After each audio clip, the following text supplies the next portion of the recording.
I'd rather see you get a job in the private sector instead of with the federal government. Actually, Yeah. Well, but you know, well, that's fine.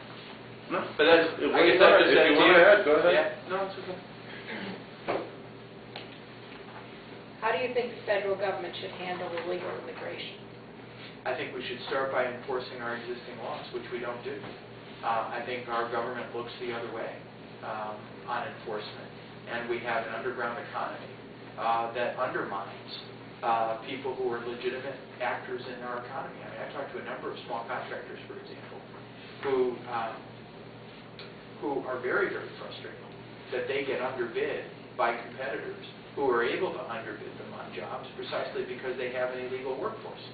So I think we need to start by enforcing our laws, including penalizing employers who either knowingly or negligently hire people who shouldn't be hired because they're not here legally. That's the first thing I would do.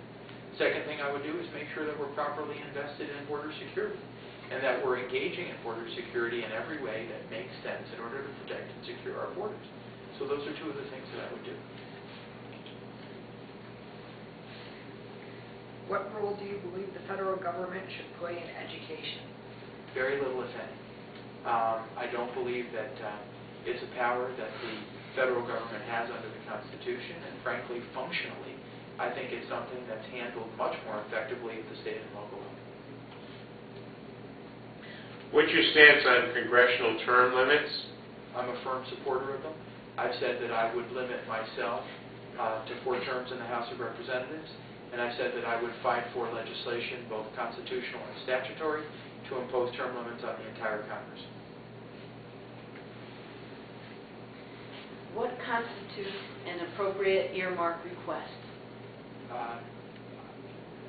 There is not an appropriate earmark request in the current regime. I support banning the current earmarking system right now because, for a couple of reasons. An earmark, according to the Congressional Budget Office, is a decision by the legislative branch to spend money in such a way that overrules the executive branch's authority to make the final decision over how to spend money. And functionally, what's so problematic with the current earmarking system is that people have to go and trade their votes on things that they may or may not believe in.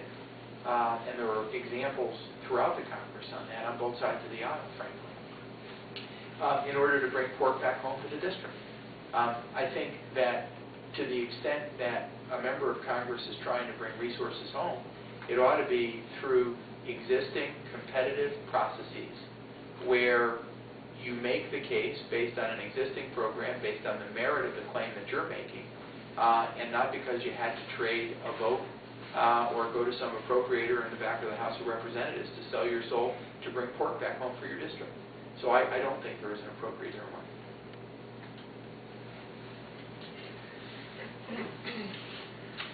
Would you vote for a bill that was very unpopular with your constituents?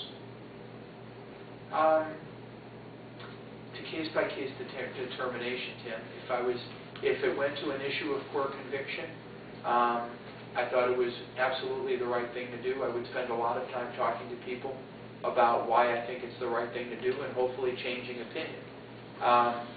But you got to make that decision case by case. I think an important part of my job as a representative is to reflect what a majority of my constituents want.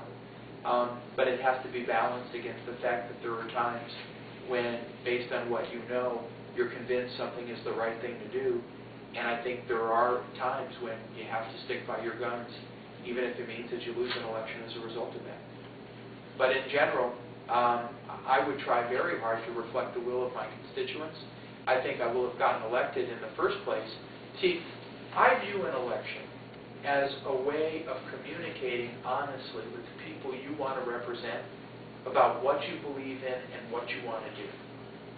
And so if you're fortunate enough to get elected and you've been honest with people about that, then the likelihood that you have the scenario you described drops significantly because you've had an open and honest dialogue about your core values and about what you think the right thing to do is. And that's why I think those circumstances would likely be rare. But I can't rule it out altogether, Tim.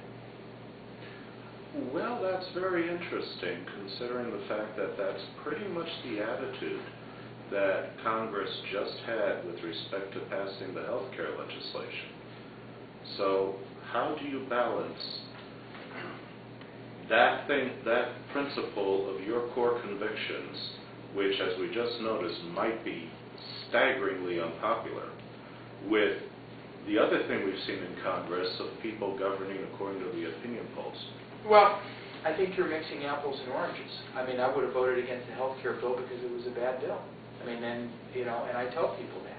But they believed in their core beliefs, I don't know if as you they just did or said. not. I don't know if they did or not. See, I don't believe they did. And that's why I'm and that's where I think the analogy breaks down. Because, you see, when you consider the Louisiana Purchase, the Nebraska Compromise, and all of the pork that was put in there, people didn't vote for that bill because they believed in it. People voted for that bill because they were bought out. So I don't buy the premise that they voted for it because they actually believed in it. And that's why I push so hard on government reform. Because we need to change the system and move it away from one where people's votes can be bought the way people's votes were bought in this health care bill. Okay, thank you. What is your opinion of SARS being named without vetting or oversight by Congress? I disagree with it. I don't believe that's a good practice, and I don't believe it's a permissible practice.